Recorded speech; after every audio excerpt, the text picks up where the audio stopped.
Game of the week right here. Rutgers, Nebraska. To me, I know neither team is ranked, but to me, this is the game of the week in this situation. Absolutely. Rutgers, what were you going to say? Absolutely. Yeah. Absolutely it Uh, is. Rutgers is 4-0, remains unbeaten, but faces a tough Big Ten road game at Nebraska. Head coach Greg Schiano stresses the need for Rutgers to improve each week in the challenging Big Ten. Nebraska is 4-1 and led by star freshman quarterback Dylan Rayola, who has thrown for 1,224 yards, 9 touchdowns, and a 70.4 completion rate. That is very impressive for a freshman, by the way.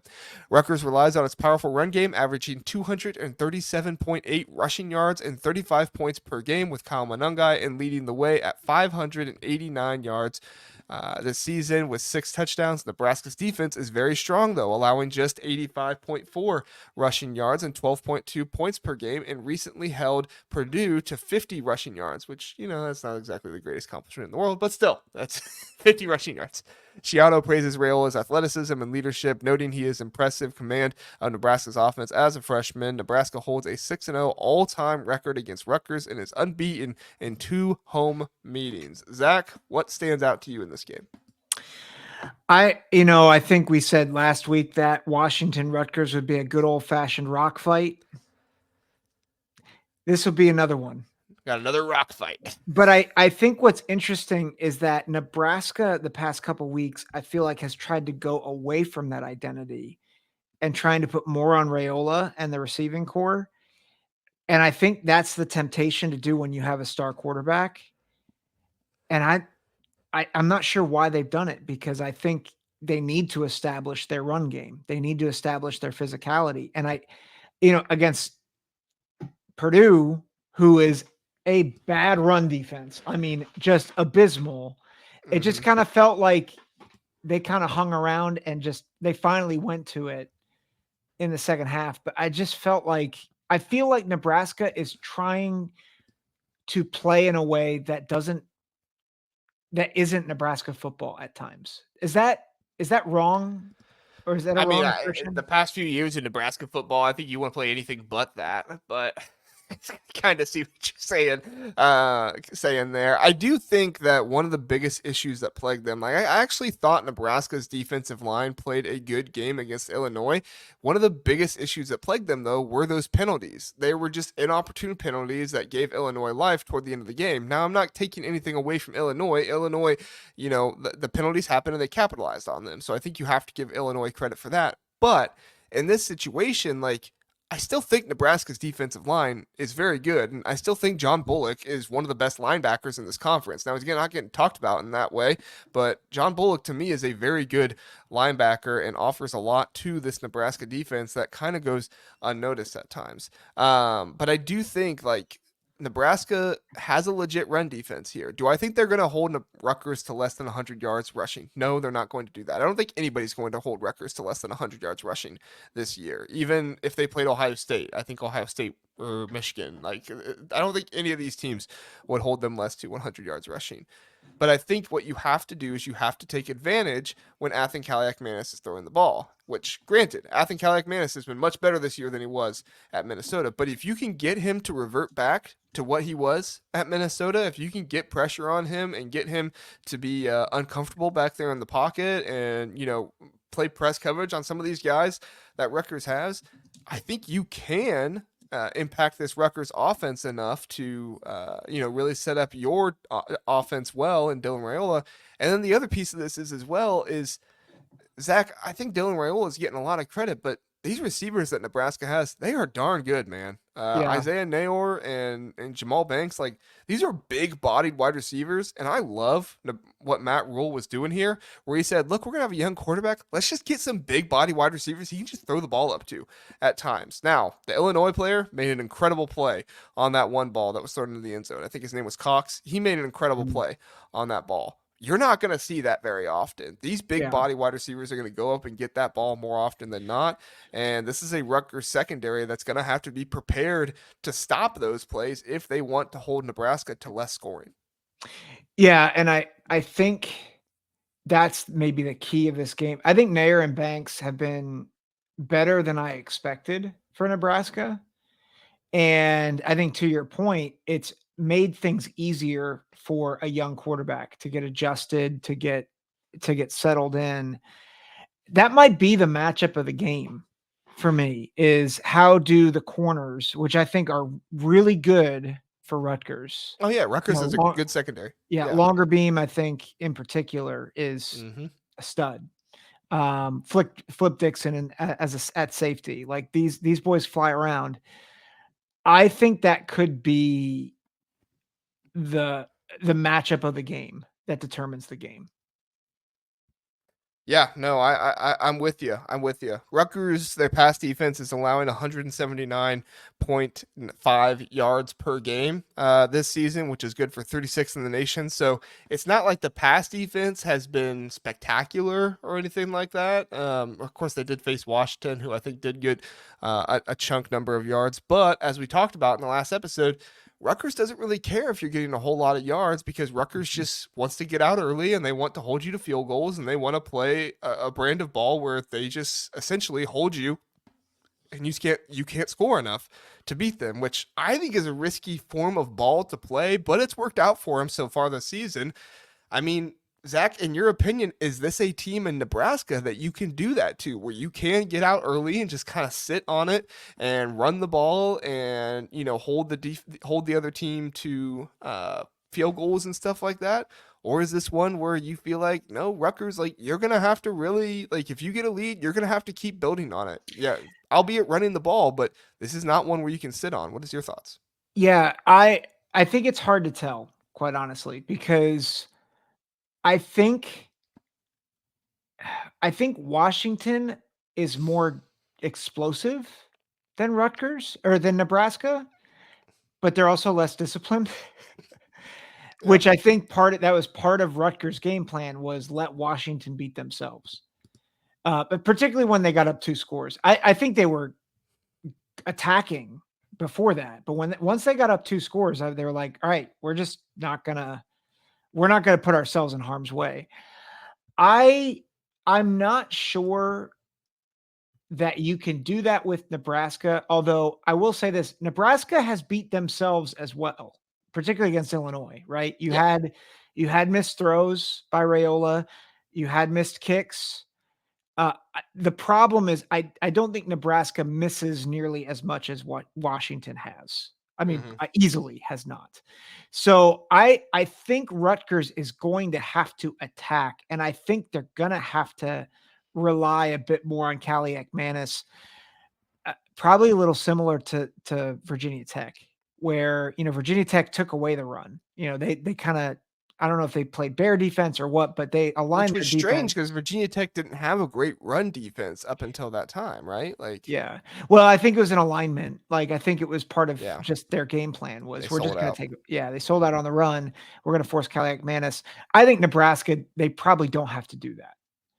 But I think they're going to have to ask Kaliak Manis to do more than just manage. I think he's going to have to hit some throws downfield to open up the run game. And I think they're going to have to attack uh, more than they had to against Washington.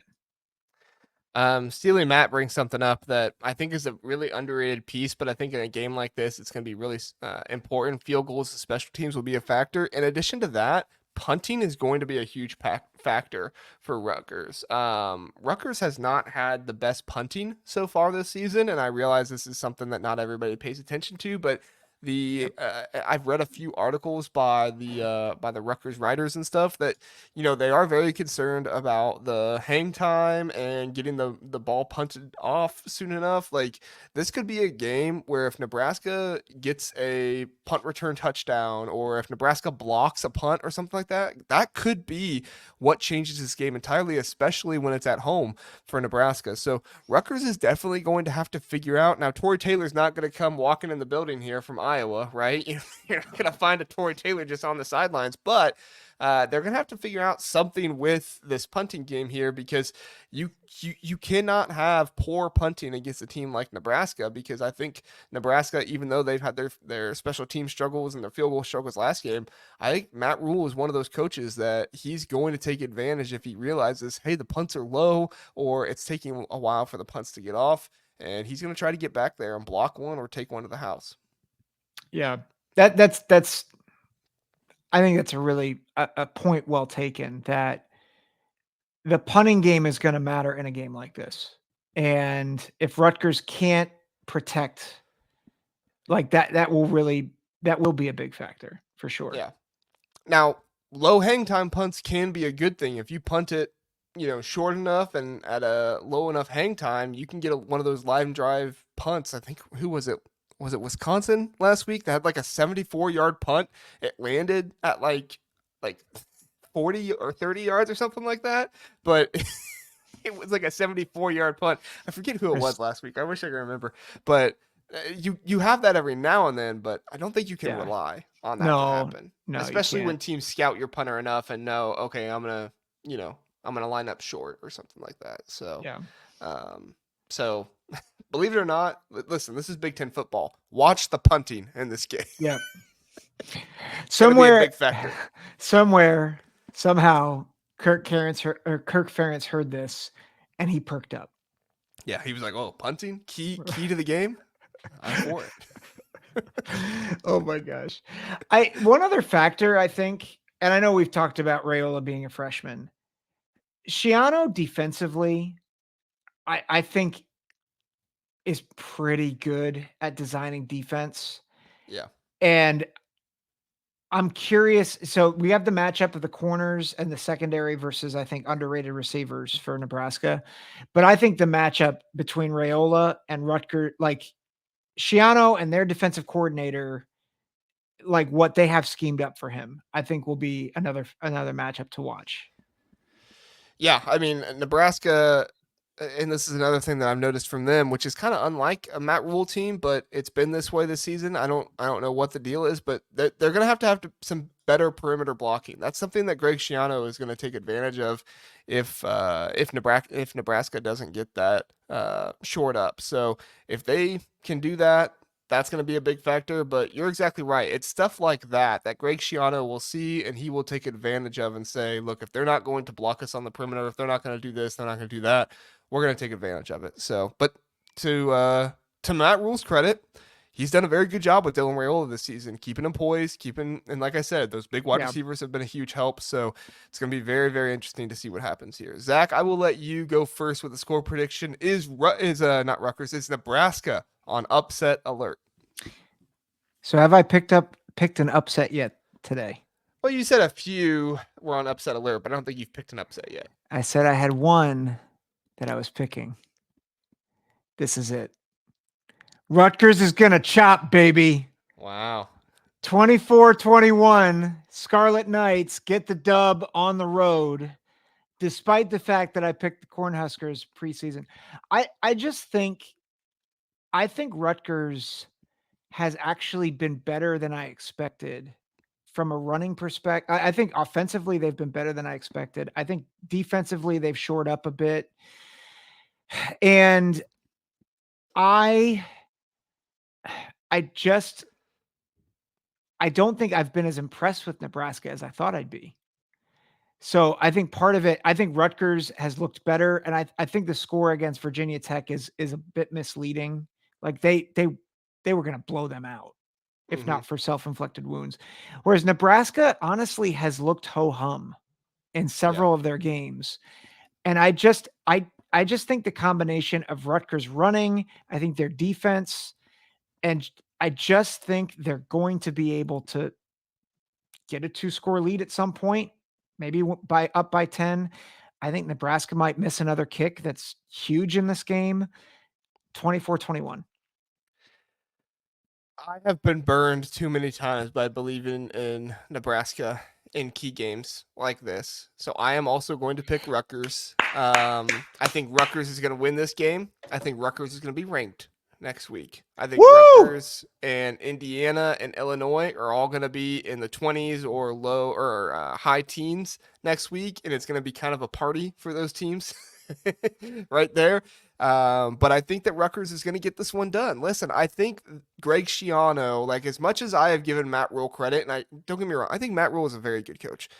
but I do think that he has a bit of these big game issues to him at times, and I think that Nebraska is still a learning and growing team. I think that people were very excited about him, me being one of them, but they are still a learning and growing team. And with freshman Dylan Rayola, I I could see a mistake or two by Dylan Rayola that it happens late in the game. I'm not predicting that he's going to be like a big factor in mistakes or something, but I could see a mistake or two happening, and I could also just see, a huge play by this Nebraska defense that turns the field or turns, something favorable in their direction, momentum, whatever it is that gets them the win. So I know I'm kind of going out here a little bit. Our friend Casual Big Ten Ken is already telling us that favored teams won 8-0 last week. So maybe picking all these upsets isn't the best decision by me, but I have been burned too many times picking Nebraska.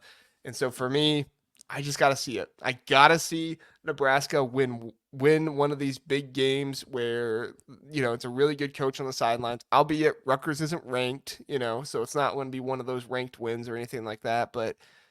And I really believe in Rutgers this year, even though it's kind of down on my power rankings. I believe in them. Like I said, I think they can do it. I haven't seen it yet. I think I'm going to Yep. see it in this game. Yep. Agreed. And I think to that point, the best running back in this game, the best two running backs in this game are Scarlet Knights. And I think that matters. That's interesting.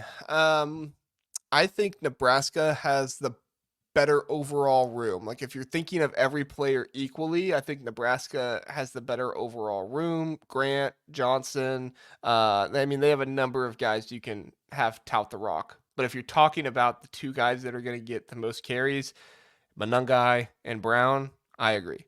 This is a better duo of running backs. Yeah. So yeah. Interesting to think about.